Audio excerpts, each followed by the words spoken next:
sorry I'm late. I had to stop by the Wax Museum again and give the finger to FDR. We know al-Qaeda, Zawahiri, is supporting the opposition in Syria. Are we supporting al-Qaeda in Syria? Well, it's a proud day for America. And by God, we've kicked Vietnam syndrome once and for all. Thank you very, very much. I say it again, you've been had. You've been took. You've been hoodwinked. These witnesses are trying to simply deny things that just about everybody else accepts as fact. He came, he saw, he died. Well, we ain't killing their army, but we killing them. We be on CNN like, say our name, bitch, say it 3 times. The meeting of the largest armies in the history of the world. Then there's going to be an invasion. All right, y'all, introducing Greg Palast. His latest book and film is The Best Democracy Money Can Buy, updated for the 21st century here. And he's an expert on Venezuela and has reported on Venezuela in the past for the BBC and for The Guardian. And he's a good old friend of mine. How are you doing, Greg? Welcome back to the show. Surviving the regime. All right, good enough. We'll have to settle. Listen, I appreciate you coming on the show, and I want to talk with you all about Venezuela. But first, let me give you a chance to defend journalism and defend journalists' uses of sources to obtain secrets. You have a very important piece here at your website, gregpalast.com, called Chelsea Manning, Julian Assange, WikiLeaks, and the Deepwater Horizon. Can you tell us a little bit about that? Yeah, we just had the 9th anniversary of the Deepwater Horizon explosion. 11 men were incinerated, vaporized when that thing went up. That was a BP, British Petroleum deepwater rig that was built for it by Transocean. And what you never got from U.S. media was that 17 months before those 11 men were burnt to death and the coastline of the Gulf destroyed, there was an identical blowout at a BP Transocean rig in the Caspian Sea. And that was covered up by British Petroleum and its 2 partners, Exxon and Chevron. And its 3rd partner, Chevron's former board member, then Secretary of State Condoleezza Rice. If you remember that Chevron had a tanker called the SS Condoleezza. And what they'd covered it up. Now, how do I know that they covered up this prior blowout? And by the way, if they hadn't covered it up, there would have been no Deepwater Horizon drilling because the Interior Department said, we think it's unsafe to drill there. They were overruled by Congress so that they didn't have the information when the executives of these companies testified that they've never had a problem with such drilling, lying about the fact they just had this blowout in the Caspian Sea in a nation called Azerbaijan. If you don't know where Azerbaijan is, don't worry. After the 101st Airborne arrives there, it's just another oil country. Now, how do I know about it? Well, I had inside sources in the oil industry in the Caspian, but it was confirmed, and The Guardian actually beat me to the story, my own paper, because they got the information from Chelsea Manning. From Chelsea Manning and from WikiLeaks, that is, which was headed by Julian Assange, the journalist.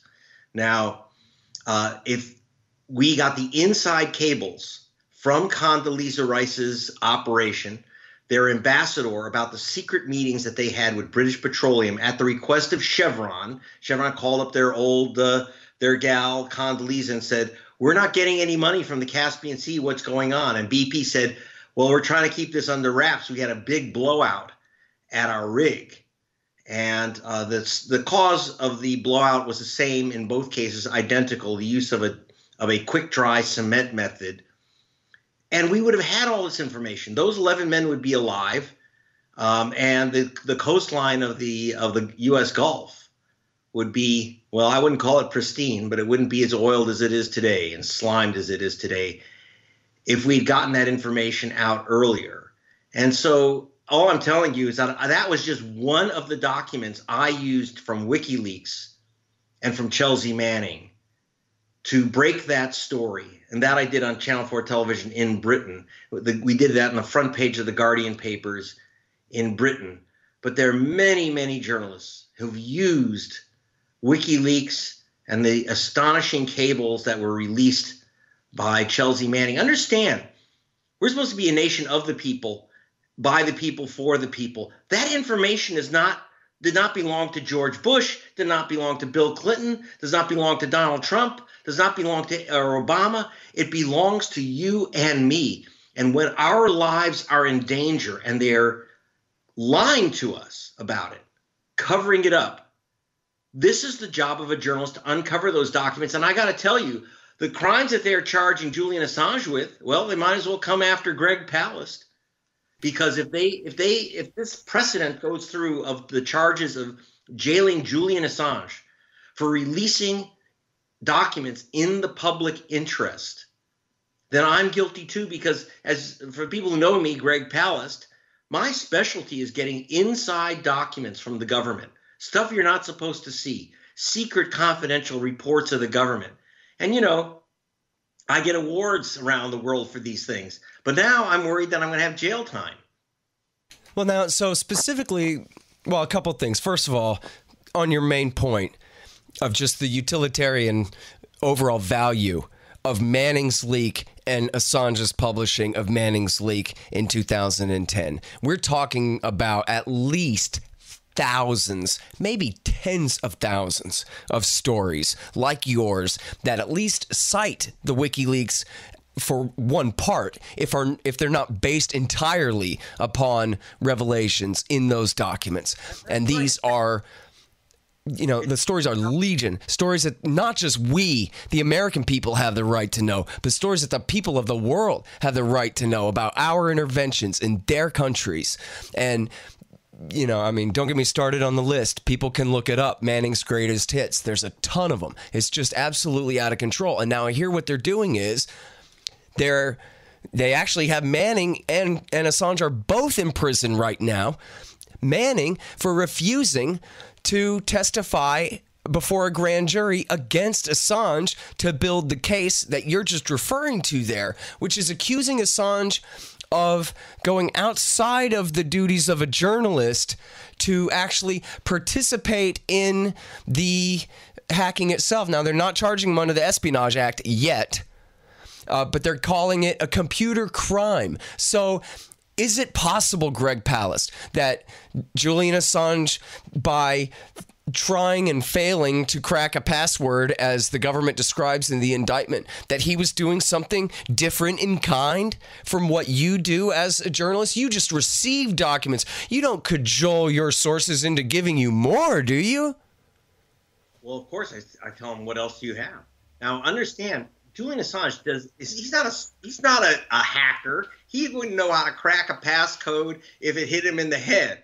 He actually said to Manning, get what you can get. Go, you know, I encourage you to get what you can get. Now, he doesn't know how to crack a code, and frankly, neither did Manning. Manning just figured it all out. Well, and by the way, even in the accusation, the cracking of the code was simply to help hide Manning's identity. It was not to grant higher level access than Manning already had. It was simply tradecraft for covering his tracks. Exactly, which we do a lot. I mean, I use false fronts. One of my big cases was one of my big stories in Britain was uncovering how U.S. and other corporations were buying up the Tony Blair's government, and I did that by setting myself up as a consultant to a company which was then not well known, called Enron, and you know, by falsely saying that I was the consultant for Enron, I said, what can I buy? How do I buy this government? And I said, and by the way, don't just tell me what you can do for me. Give me the evidence of how you've already fixed laws. And they literally sent me in the fax machine documents of, and that's the other thing, is that the rich, the big corporations like Goldman Sachs got advanced knowledge, inside knowledge of the British budget before it was announced. When you're trading in securities, that could be worth hundreds of millions of dollars in 5 minutes of trading. I kid you not. And those guys get the inside information. They're never charged. I've never heard of Goldman Sachs being charged for the inside information it was purchasing from government agencies. No, that's not what's happening. What they're doing is they're keeping from us information we need to keep informed. And again, I mean, I don't hack. I don't sit there figuring out how to break codes, et cetera. But yes, I do set up false fronts. I do use encryption. In fact, I'll tell you, I was working with WikiLeaks itself, and they asked me to use an encryption system. And I said, please don't. You might as well send up rockets and saying, you know, we got something hot here. There's other ways of doing it. I won't tell you how. But you know, basically, they're making investigative reporting a crime, which they want to do. And by the way, the Democrats can't wait to do it either. And what I would remind you of, this hacking or whatever, WikiLeaks, look, New York Times takes documents that were hacked. They took, you know, this is what makes me ill. The New York Times said it was great. It was perfectly okay to arrest Julian Assange. It was perfectly okay to put Chelsea Manning in prison. They used Chelsea Manning's and WikiLeaks reports to win prizes.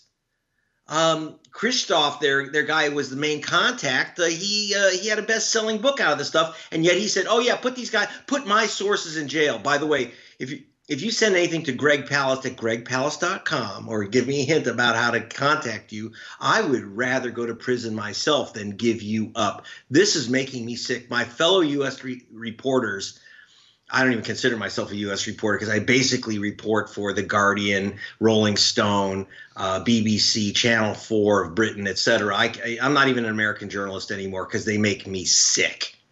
Sorry, hang on just one second. Hey guys, as you know, I have a notorious history with server problems, but those days are over. It's all solved, and that's because of the great Harley Abbott at expanddesigns.com. expanddesigns.com. Your website is too old. It's out of date. You need a new one for the 2020s. expanddesigns.com and go to expanddesigns.com/Scott and you'll save $500. It really is something to behold where they're saying, like George Carlin, hey, do whatever you want to the girl, but leave me alone. It's the worst cowardice. It's unbelievable. I mean, they say, Greg, hey, you don't pick a fight with people who buy their ink by the barrel full. Well, yeah, that's right, but don't worry, because the Times don't give a damn. Right, and just remember, if you want to give your material to the Times as a source, you've just opened yourself up to being grabbed and put in leg irons. So that's why come to me, because I would never let that happen. And it is really, American journalism has really sunk to nowhere. And the other thing is, for example, you know, people are screaming because of the WikiLeaks release of Hillary Clinton's emails or the DNC emails. I got to remind you of something. Julian Assange, and if he got these documents from Putin, whatever, wherever the source is, and by the way, the Mueller report makes it clear that he didn't know that if it came from a Russian source, Mueller's 2-year investigation revealed that he had no idea at all. Okay, but it doesn't matter what the source is. No one said that these are faked documents. These are authentic documents about a crime. And let me explain what the crime is. The crime that Hillary Clinton and the DNC committed, and there is absolute evidence of this. The crime that was committed was that they were laundering money through the DNC for the Hillary Clinton campaign. You can only give $2,000 an individual. Only $2,000 to a presidential primary and a presidential general election. So what they did was you can give $250,000 to a political party for its general purposes. So what they did was they took the $250,000 donations and they actually gave them and put them into the Hillary Clinton operation. That's money laundering. That's a felony violation of the Federal Elections Act and the FEC rules. And instead of talking about, well, it's time to put Wasserman Schultz in leg irons, they're going after the reporters who broke the story. That's just insane to me. We'll get back to Wasserman Schultz, a person without dignity, honor, or and never touched by the truth. Okay, now, so I'm sorry because there's so much here to talk about, but this is such an important issue. What you say there, and as far as and what you're really getting at, we got the right to know what's in those emails. We had the right to know. They had no right to keep them from us in the first place, whoever was behind that leak. But I want to go back to what you said there, too, about the report, because people might have this wrong. I've read that report, and they make a lot of claims about how the GRU was behind that leak. But I think what you're talking about is in the nitty-gritty of some of those adjectives and verbs and sentence structures and comma splices where he refuses to truly stand by some of those assertions and adds in wiggle words about what apparently seems to maybe have happened and things like that. Is that right? Yeah, well, Mueller is, look, don't look to the FBI for truth. I know Mueller looks like he comes from Central Casting, the 6 foot something, guy with the gray hair, very serious look on his face. But he is there to protect the establishment. That's what his job is. He wasn't there to necessarily protect Trump. Well, wait, but on that detail, because you were referring to that a second ago, but you didn't say explicitly what you meant by that. So I'm just trying to get clarity of exactly what you meant. Because he does claim the Russians did it, but he doesn't really claim that he can prove the chain of custody, right? Well, what he claims that the Russians did it, okay? But one thing he doesn't claim, he basically clears WikiLeaks of knowing that it came from a foreign agency.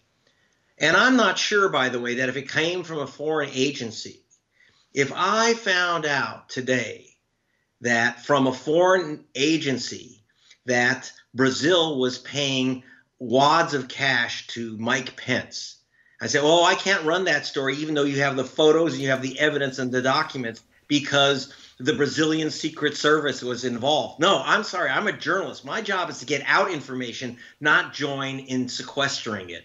Right. That's not my job.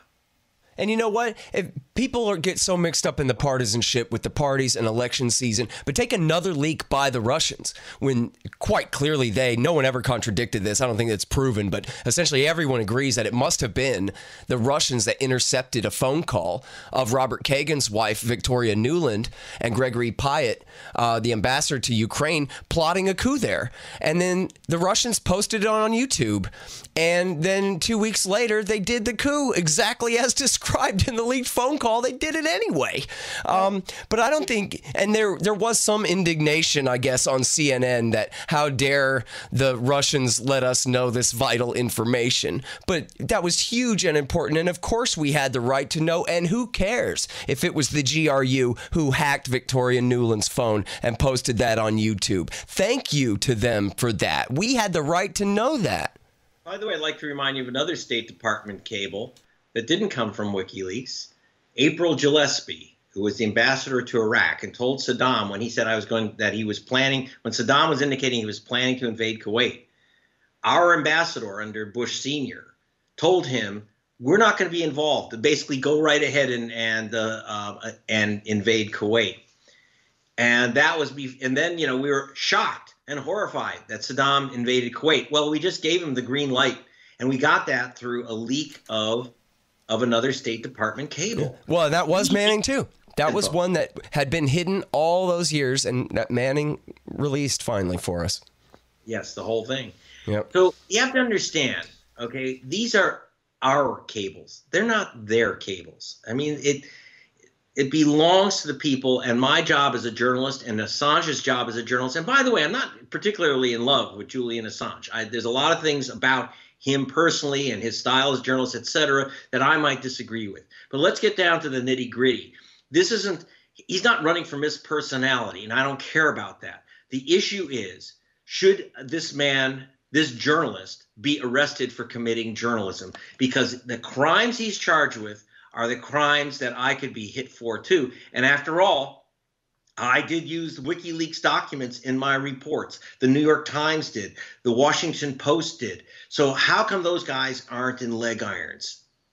At least, and what really makes me sick is that those guys are applauding, who used Assange's information, are applauding his arrest, who said it was okay to jail Manning. And the New York Times literally said Christoph, who used his Manning's material to get awards and big advances for a book, said, well, the 35-year sentence was a little long. Thank you, Nicholas. Thank you for that. You're a real journalist. Not. Yeah. The guy who debunked the Niger uranium but supported the Iraq war anyway. Good old him. Well, so here's the thing. We have to protect journalism, and thank you. It doesn't help if we have all this information if we can't put it on the air. As I told you how I used the story to break the real story of the Deepwater Horizon. That has never been reported in the United States of America. It was the front page of the Guardian, front page. I did the television report at prime time in detail. And you know what? You would think that there'd be some stations and some newspapers along the Texas and Southern American Gulf Coast who might be interested in a story like that, Greg, but well, the thing anyway. Now, Barack Obama, don't forget, he cut a deal with British Petroleum that said that all the payments that they would make would be due only by BP America. Now, that's a very interesting detail in BP Gulf. It means that BP still had to have those Gulf drilling rights to make the multi-billion-dollar payments to the U.S. Treasury and the state treasuries. So basically, we became partners in crime, literally, because if the original information came out, under the law, BP has to be barred from drilling in the Gulf. And they couldn't do that because basically the U.S. government became BP's partner in drilling the Gulf. You know what? As long as we're talking about this, let me ask you about something else you reported about this too, which is that we already know how to handle an oil spill out in the ocean like that. You essentially surround it with a big floating plastic thingamajig that sticks up, what, 1.5 feet or something off the surface of the sea, and you contain that oil and you vacuum it up. But they didn't do that. They sprayed all these other crazy, weird chemicals on the oil to disperse it all. But I wonder why? Just cost? Because it seems like that's pretty damn expensive, buying all those chemicals and doing all that and maybe opening themselves up to further liability instead of, I don't know what you call it, you surround it with those booms, those things, and then actually clean it up.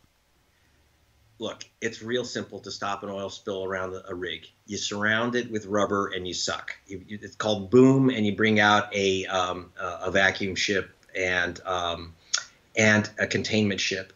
Right, so what's the problem? Here's the problem is that after the Exxon Valdez cracked up, and you were required to have all this, which they didn't have the boom available, they didn't have the containment ships, they lied about it. I did that investigation too, actually for the people that owned that shoreline, the Chugach natives. I did the criminal investigation, and what happened is that they lied and said that they had all this rubber boom that go around a ship like the Exxon Valdez and the containment ship. The containment ship was in a dry dock under ice because it's Alaska. The boom didn't exist. They said, who's ever going to check out in the middle of Alaska? They pulled, after the Exxon Valdez, they pulled the same stunt. It would have been about $2 billion. It's not cheap to have all this stuff at the ready.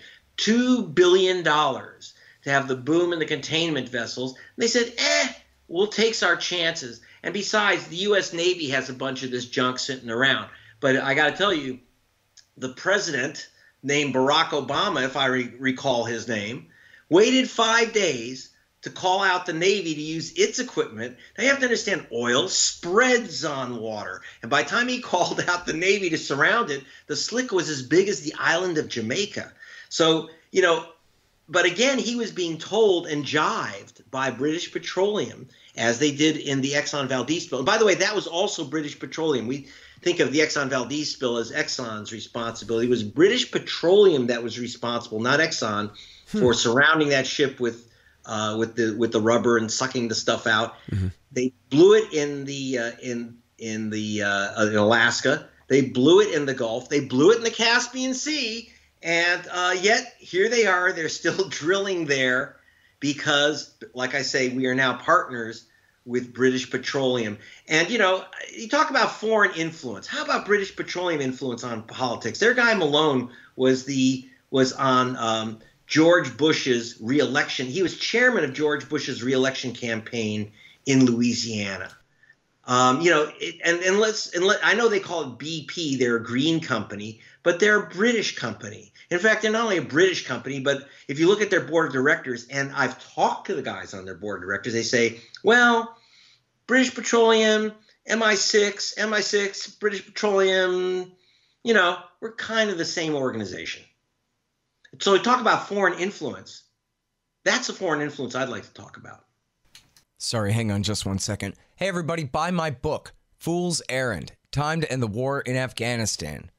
And it's available all over the place in EPUB format and, of course, in paperback and Kindle at Amazon.com. And you can also get the audiobook version at Audible.com. If you want a signed copy, check out scotthorton.org/donate and help arrange that for you there. It's Fool's Errand, Time to End the War in Afghanistan. Find out all about it at foolserrand.us.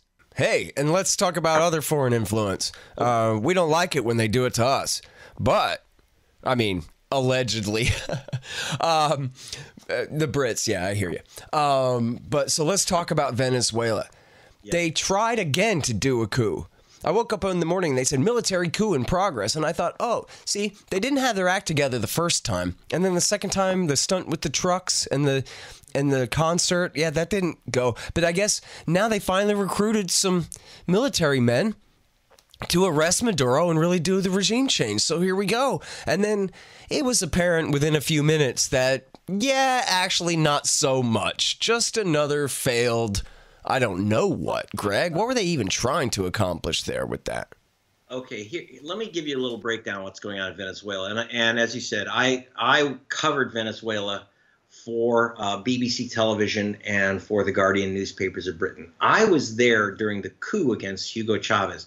I knew Hugo Chavez very well. I know the current president, Nicolas Maduro. But I should also say I'm not friends with them. I don't make friends with politicians. I'm also know very well the opposition. I should say this new guy, Juan Guaidó, who is the Trump-appointed president. Now, understand, this guy Guaidó never ran for president, so he can't claim, oh, I was cheated out. They rigged the election. I should be president. He never ran, and there's a good reason.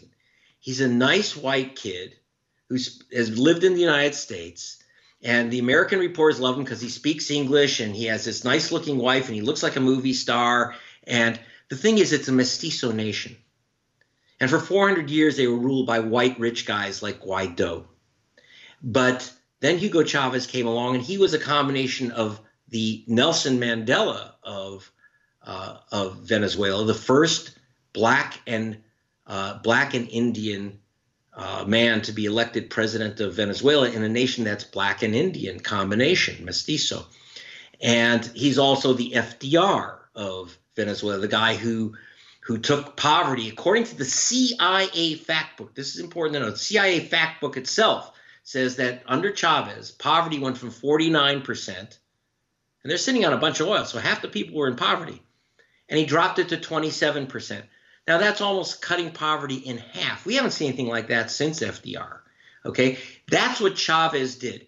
And according to CIA, he lengthened life expectancy, expanded access to schools, water, sanitation, housing. So what's happened? People are suffering in Venezuela. They are right. And according to the New York Times, it's the incompetence and corruption of the Maduro government. No, it's not. It's an embargo. It's the worst lockdown embargo we have seen in decades. And according to the UN rapporteur, that's the guy who's sent in by the UN to find out what's going on, he called it a medieval siege.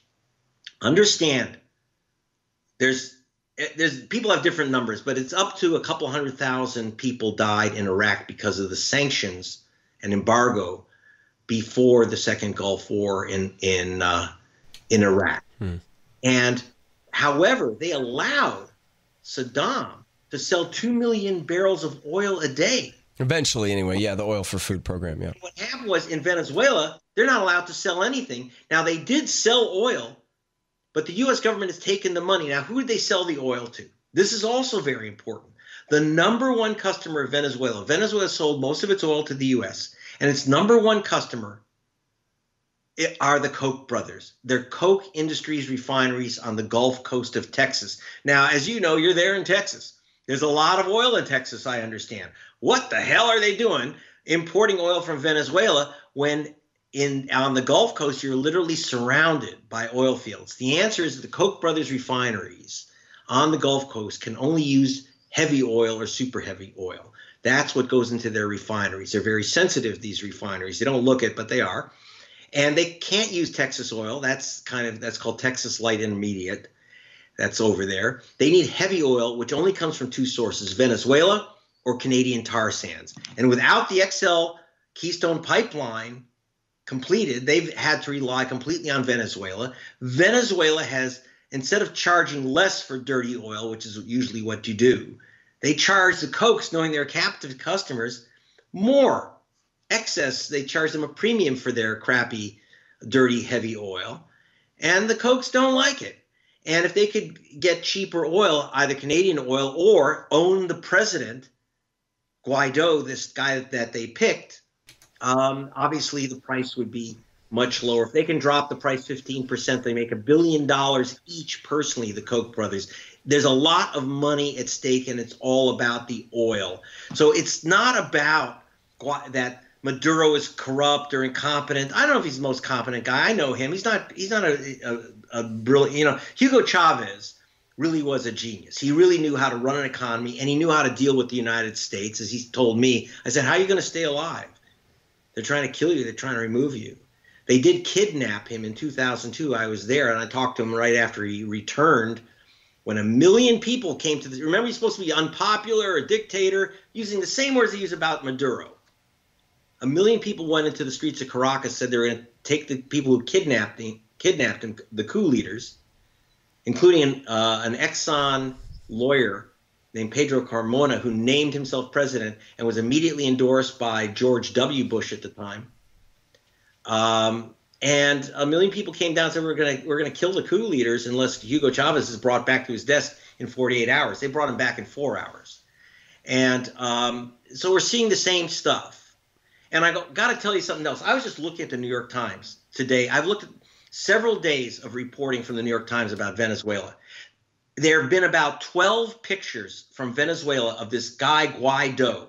Again, a guy who named himself president about a half hour after he got a call from Donald Trump saying, if you declare yourself president, I will recognize you. So it's a Donald Trump choice for president, not the Venezuelan choice. And this guy Guaidó, there have been about 10 pictures of him speaking to big crowds and keep saying huge protests. And I got to tell you that the opposition, by the way, it's odd in a dictatorship that the opposition is allowed to have these monster marches with 10, 20, 30, 40,000 people. That's a lot protesting against the government. Interestingly, they protest in Altamira, which is like protesting in Beverly Hills, because they're rich people. They're rich white people. What has not been shown, and maybe you could put it on your site, is the footage of It is. It's on my blog right now, actually, at libertarianinstitute.org/blog. I have some embedded tweets that has quite a bit of video there.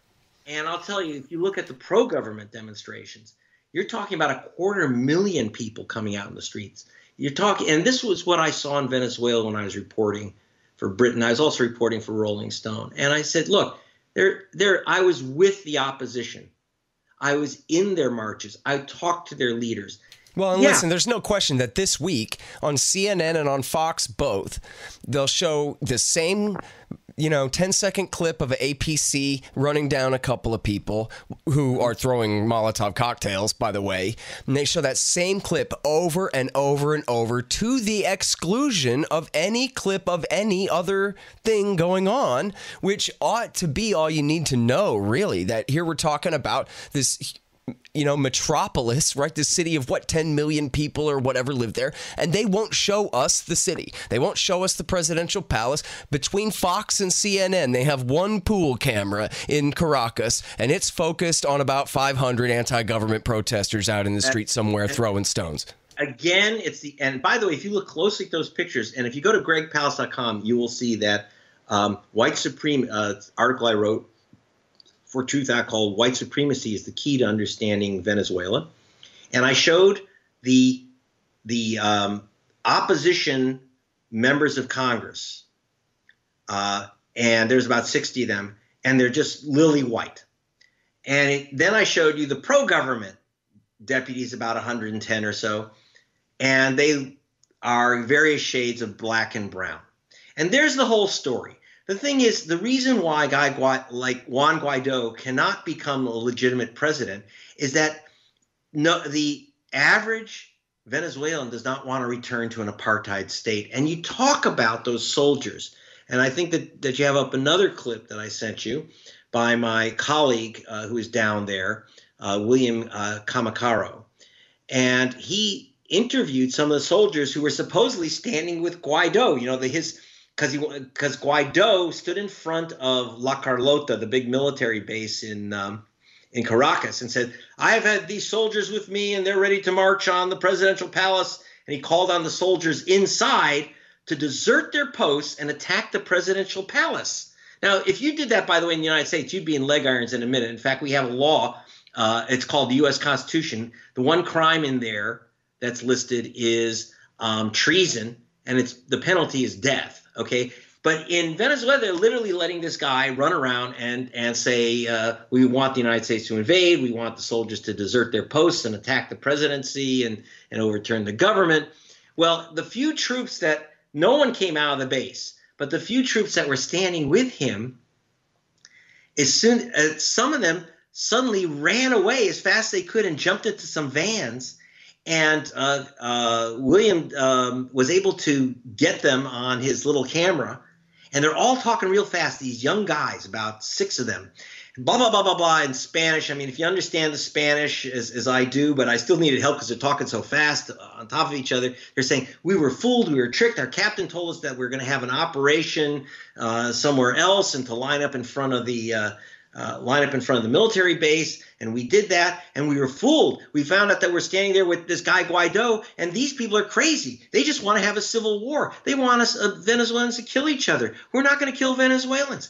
And so, now, yes, they show a armored vehicle hitting some of the demonstrators, running over a demonstrator. It's horrible, and I can tell you, it's very likely that it could be true, because you have to understand, you have these white people who are literally calling for the violent overthrow of the government.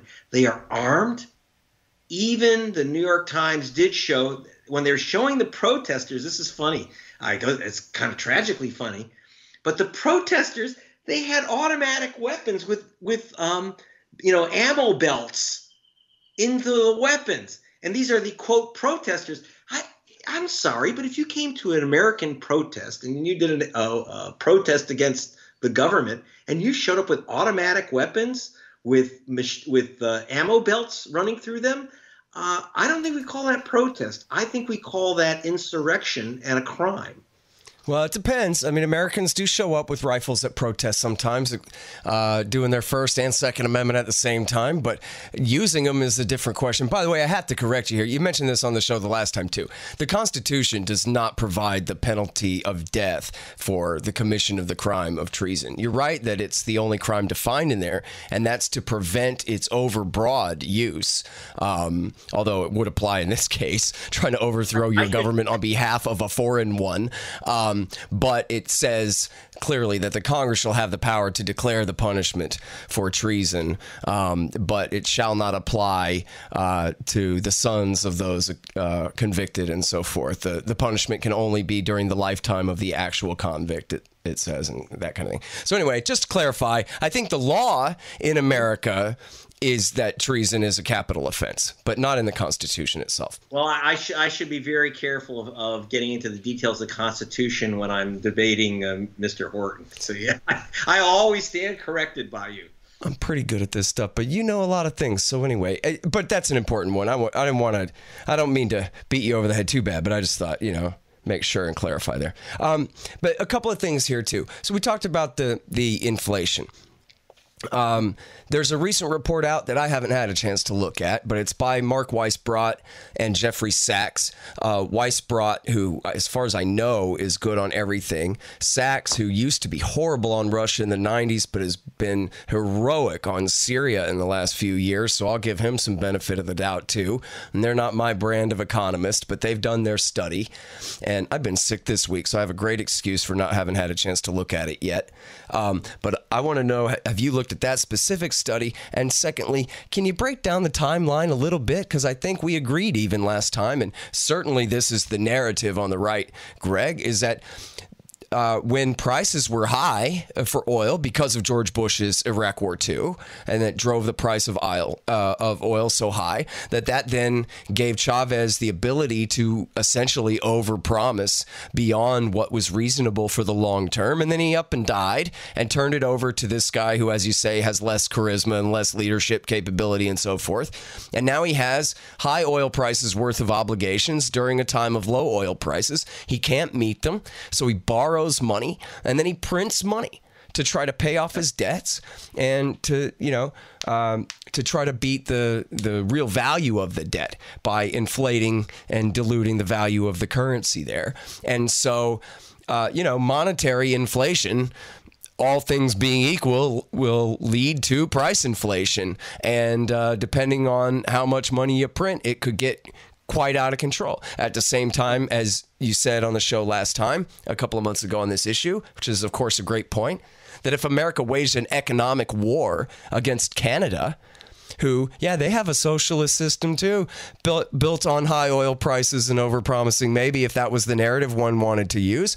But if you go and declare war against their currency with the U.S. Treasury Department and kick them out of SWIFT and have the Bank of England seize their gold and have the Treasury Department essentially sanction any other country who tries to buy their oil, then you would see the value of their currency plummet, whether they expanded the monetary base at all or not. So that's a great point. But it doesn't really answer the question, which is, where on the timeline did these different things happen? How much inflation did we have before the sanctions? And how much worse did it get?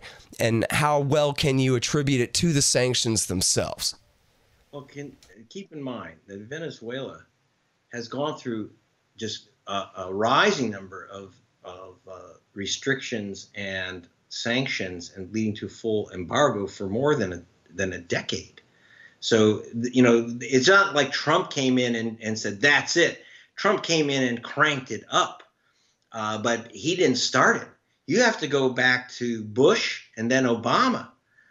This has been going on quite a long time, and of restrictions on Venezuela. And like Chavez told me, I'm a great chess player. And to tell you the truth, Chavez used to cut deals that Maduro, the current president, and his name means wood, I know him, he's pretty stiff.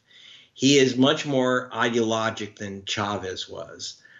And Chavez basically knew when the oil company powers or the U.S. were too strong, and he would back off. He increased the taxes on oil companies, for example, about the same amount that Sarah Palin did when she was governor of Alaska.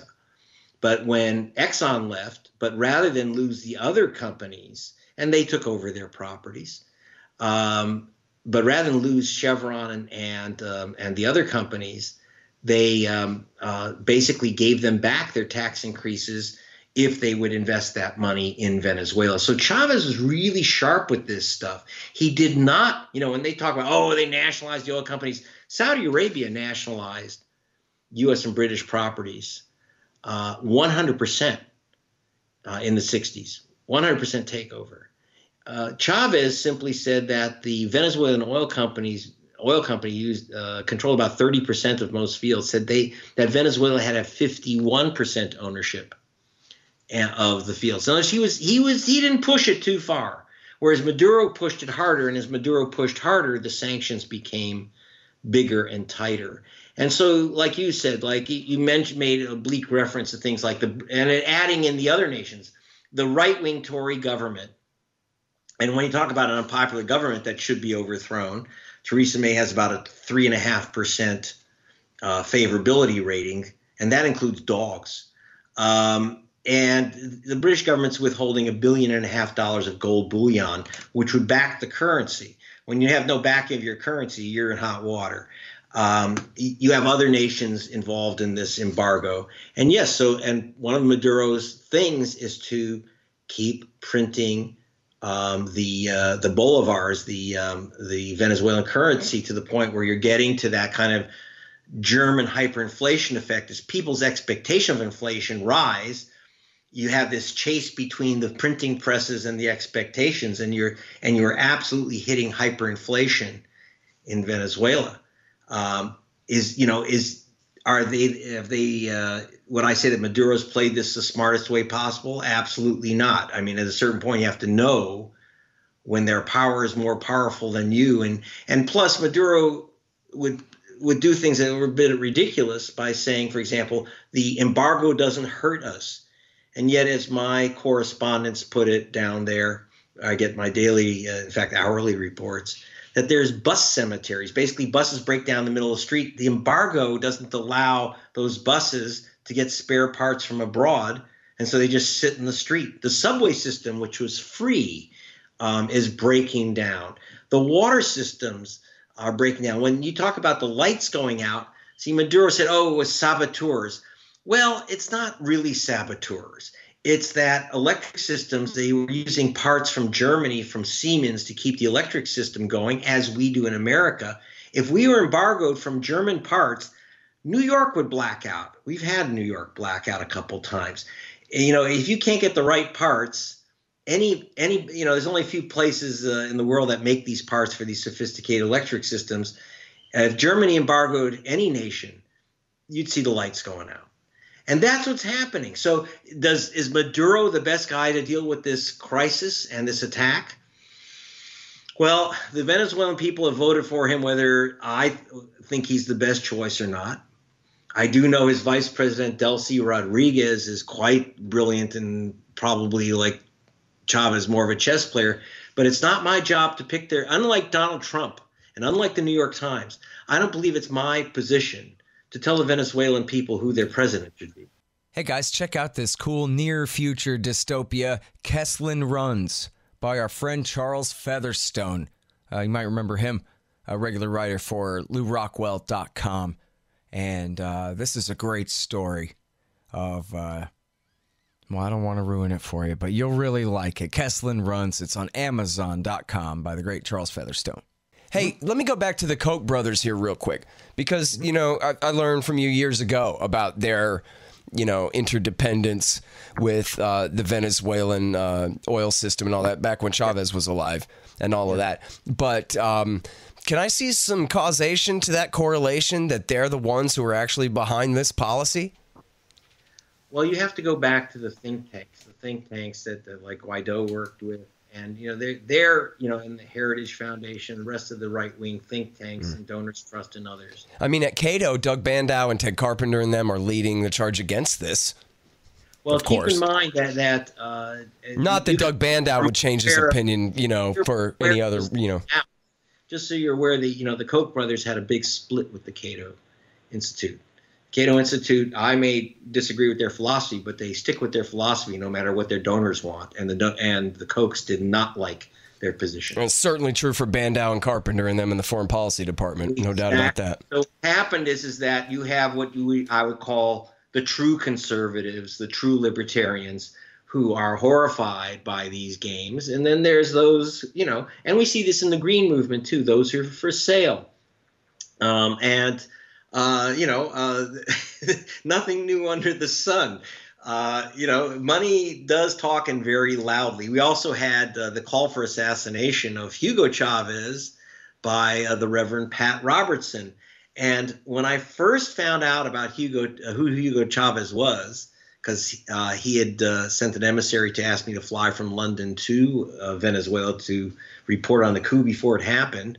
My first question, by the way, Scott, was who is Hugo Chavez? That's how little he was known then. But one of the things I did find out is that he pissed off a guy named Pat Robertson because he wouldn't give him diamond mining concessions in Venezuela, which is one of the big interests of Pat Robertson. So you have these economic interests trying to eliminate that government. But Elliot Abrams, who was, the guy, first of all, convicted liar, a convicted fraudster who also lied us into Iraq, who was, leader of the death squad operation in Central America. This guy who sold us wars in Central America and Iraq is now trying to sell us a war in Venezuela. He was appointed special envoy by Donald Trump, who said he would, when he ran for office, said, we're not going to do this stuff anymore. These neocons are crazy. And then he hired Bolton as his NSA chief, and it brought back Elliot Abrams from the crypt. And Abrams did speak to the Venezuelans, who did say, what can we do to end this embargo? Our people are starving. And Abrams said, make Guaidó president. I said, well, he wasn't elected. What else? Do you have another way we can come to a compromise? Because the Pope and AMLO, Andrés Manuel López Obrador, the president of Mexico, said that they would offer their services for a settlement. But, of course, Trump told the Pope to fly, not for the first time. And said, we've chosen Guaidó, the white guy, for you, and take him or leave him. And he said, well, what if we don't pick him? And Abrams said, well, we'll just be happy to watch your economy and your nation starve. That's what he said. And, I don't think that's a position of the American people. That's a position of a few neocons whose positions are empowered by oil money and white supremacy. Yeah, man. And, Bolton had said it as frankly as he possibly could on TV that, he tried to spin it. This part wasn't frank at all. He tried to spin it like it was going to be some boon to the American economy overall.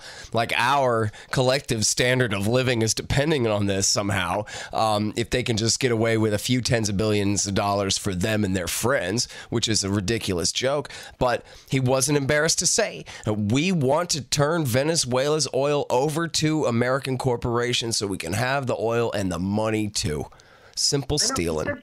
It's amazing. He said that on Fox. I mean, you don't usually say we're in it to steal their oil, but he literally said he says he's been talking to U.S. oil executives. I know that would be Exxon. He's been talking to U.S. oil executives about taking Venezuelan oil for the American people and the Venezuelan people. Well, I don't remember Venezuelans saying, well, our stuff is one for you and one for me, or any other combination. It's their oil. I realize that from Bolton's view and from Trump's view and from Elliot Abrams' view, it's the oil. And by the way, it's not the Americans' oil. It's not like they're going to take that oil and give us a discount. It's Koch's oil. It's Exxon's oil. It's Chevron's oil. It ain't Venezuela's oil. And it's just that Venezuelans happen to be sitting on top of it. Yeah. And by the way, this is important, and this is something you brought up before, and I was reading about this. It was mentioned in a Fairness and Accuracy in Reporting story the other day that the oil resources in Venezuela were nationalized in 1976, the year I was born, 43 years ago. And that when there were right-wing governments in power, it was socialism then, too, just for the very few and white instead of for everyone. But it never was a matter of private property rights and real free market capitalism. It was a fascist state. Now it's a socialist one. That's right. It was before basically the money ran off to Miami. There was more money created during the oil embargo of the 70s than there ever was under Hugo Chavez, yet there were 1 million. And by the way, in 1976, I wrote about this, which must have been, I've only been 4 years old. But in 1976, I wrote about 1 million homes made out of cardboard and tin in Caracas, in a nation that was floating on oil and just raking in oil at what in today's prices would be about $200 a barrel. And that money just siphoned right out to Miami and to the pockets of the elite. And so Chavez changed that, and the elite hates it. When I was down there, the venom. And I got to tell you, what's interesting is that people who consider themselves progressive, if they're white Venezuelans, they just hated Chavez, and a lot of this was because they saw him, as Chavez told me, he said, "I'm negro e indio, I'm black and Indian, not only in who I am, but how I look, and it just drives them crazy. You can't imagine the racism in Venezuela. It's on a level that, that's more like 1952 South in America. Although, yeah, where the tables turn, though, I guess there were in Mississippi, the majority was black, but in most of those southern states, they weren't. But in this case, you're talking super majorities, and they've been in charge now, or at least their guys have been in charge for now 20 years. Yes, and so what's happened is, of course, like I say, no nation could withstand this onslaught. Florida couldn't withstand this onslaught. If it was embargoed by if Florida was embargoed by the United States government, and the money from the sale of its oranges or whatever products come out of Florida, if that money were sequestered by the U.S. government, if they were embargoed by all other governments in this nation and could not export their products, their lights would be out, their water would be poisoned. I think they'd be doing worse than Venezuela today. So if you remove, it's not corruption. In fact, I want to tell you, when you talk about corruption, Ed Morris, I had a conversation which he didn't realize was being recorded. He's one of the top guys in the oil industry, one of the top traders, and he's known as like the top policy guy. And he said the frustration in the oil industry is not that Chavez and Maduro are corrupt. The problem is that they aren't corrupt. They're used to paying big sums of money, the oil companies, to a few leaders, stuffing it into their Swiss bank accounts and getting what they want. And let me be specific. For example, one of our close buddies is Nazarbayev, of the dictator of Kazakhstan. Okay. He was bribed with $160 million. And by the way, I will say that a ExxonMobil executive did go to prison for 3 years on that one. But we never indicted or even used the name of Nazarbayev in that indictment, thanks to a request of Hillary Clinton, by the way. And Bill Clinton then got a $500,000 one-day speaking fee. You don't say. We don't say that. I pretend I didn't even say that. And so we're used to bribing guys, getting what we want. And I was in the nation of Azerbaijan, which I call the Islamic Republic of British Petroleum. And there were, different amounts are being bandied about, but somewhere in the area, 50 to 100 million paid to the ruling family of Azerbaijan. We love corrupt leaders. We love the Saudis who took a $200 million bribe from British Aerospace to get a weapons contract from the Saudis. And we love them to be bribable. We're not against corruption. We love corruption. That's how we operate. And what we hated, according to Ed Morris of the industry, who, by the way, has said on the record that he never said these things. So I don't know who was on that tape recording, but imitating him. But according to the guy who said he was Ed Morris on the tape, just upset that the Venezuelan government couldn't be bribed. Well, they say that Hugo Chavez's daughter has $4 billion, Greg. Well, Hugo Chavez's daughter, if she does, she stole it from him because they hated each other. Oh, yeah? Oh, that's interesting. But so, I mean, is that true at all? She was in charge of some of these industries and was able to embezzle billions? Do you see someone living in a castle made out of gold that isn't named Coke? I don't see anyone named Chavez living so well. It sounded to me like it probably wasn't true, just because, hey, it's the internet. If that's true, then where's your link? Somebody said so. And I got another thing is that, suddenly we're concerned about this corruption. Again, I just told you about these. Right. What about Maduro? What about the Saudis? And we're so concerned about democracy suddenly that, well, what about Saudi Arabia? And we call them the royals, but that just means that they're dictators in bathrobes.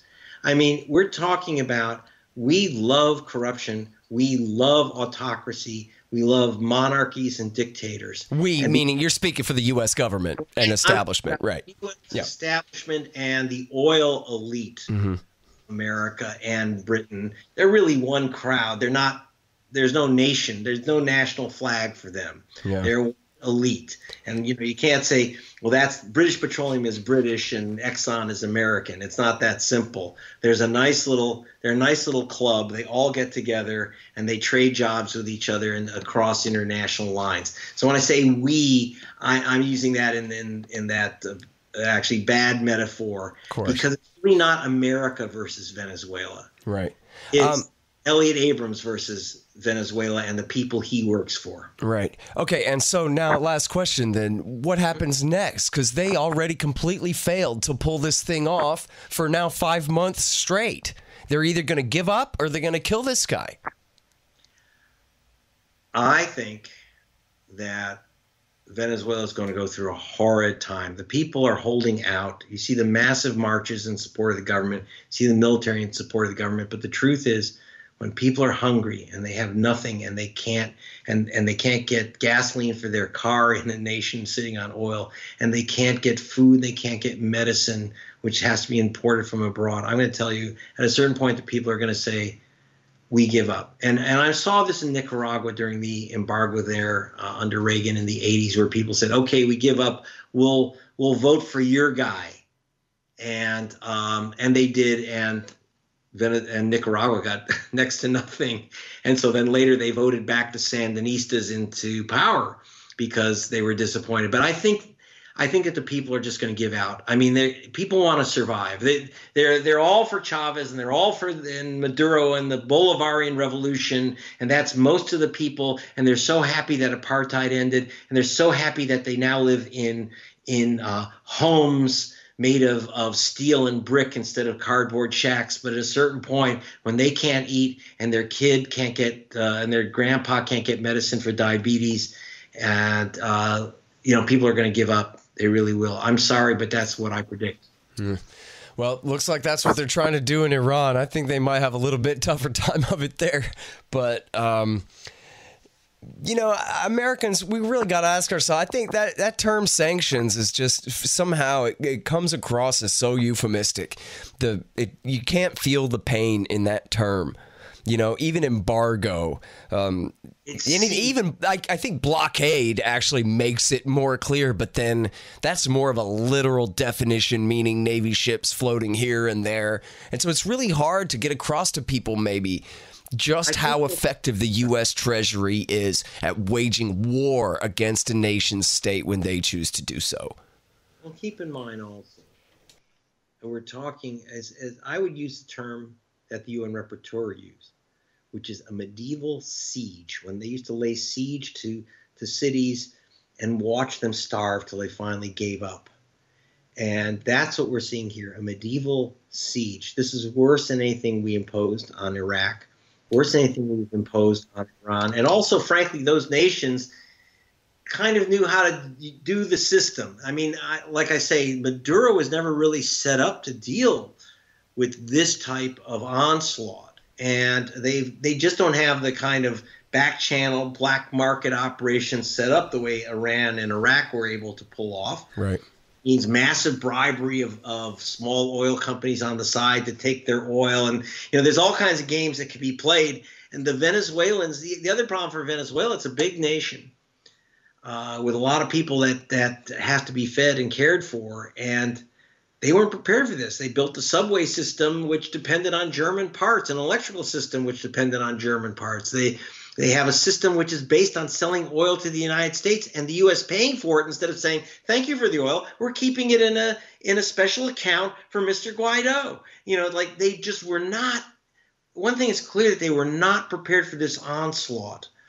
And in fact, Maduro's speeches are filled with denial. And it's heartbreaking because people are absolutely deadly suffering, and we're given such horrific propaganda. And I'm going to close this with where we began, with Debbie Wasserman Schultz. If you think this is just a Trump special, Debbie Wasserman Schultz, who was former head of the Democratic National Committee and removed for her really illegal shenanigans on behalf of the Clintons. Debbie Wasserman Schultz has said, and she's still a congresswoman, Trump isn't tough enough on Venezuela. Well, what's there left to do? Just shoot kids in the street? Debbie Wasserman Schultz, the so-called Democrat, that's her position, that Trump isn't vicious enough in starving the people of Venezuela. So this is not a Trump Republican game at all. Yeah. And you know what? One more point here before I let you go, which is this great thing in fairness and accuracy in reporting where, you know, they do the very thorough rundown, and they report that 0% of American major media have dissented against this policy at all. Not one major newspaper's editorial board, not one host on any of the cable TV news shows with, they don't mention this, but you may have noticed one exception, Tucker Carlson is the only one who has dissented against this, had Colonel Douglas McGregor on to dissent against this, and then interviewed someone from Max Blumenthal's Gray Zone Project, this woman, I forget her name, who was absolutely great. He gave her like a solid minute to just knock this out of the park, and including explaining that, oh, you talk about their dropping standard of living. That is the deliberate policy of the United States to wage an economic war, to hurt the people, to pressure the people of Venezuela. That's what they say they're doing. So don't pretend they're not. That was on Fox, but nowhere else. And then, of course, it was really funny to see Hannity come on next because, boy, he clearly hadn't been watching. But that's it, Greg. We have total and absolute unanimity in the year 2019 after Iraq, after Yemen, after Libya, and the half regime change attempt in Syria. The consensus is America has to go help the people of Venezuela. One question, Scott. In your wildest nightmares, did you ever believe that Elliott Abrams and John Bolton would not only be directing America's foreign policy, but would be getting a standing ovation in unanimity from the Democratic Party? Yeah. Well, you know, a big part of that is because of the dynamics of Russiagate, right? Where the worst thing about Trump is that he's not a patriot at all. He's a foreign-backed agent, traitor against America. And so, you know, all good liberals love and rally around the FBI and the CIA and the institutions of the American centrist, so-called moderate extremist empire to protect us. And so then when he does what they want, then that's a sign that he's finally doing the right thing, going along with the consensus. You know what? I got to tell you, when I hear supposed liberals say, how dare the president attack the CIA and the FBI? I said, well, thank God now I can take a break for a few minutes because that was my job. Exactly. Yeah, man, I'm telling you, it's... I mean, it's so unreal. But I saw this the first round with Venezuela when they said Chavez dictator, people didn't like it. And they did the same thing. I don't want their editorials to say, don't invade Venezuela. What I would rather see than their editorials, I don't care. They can all endorse Debbie Wasserman Schultz and Trump dancing cheek to cheek. And Pelosi's in on this too, by the way.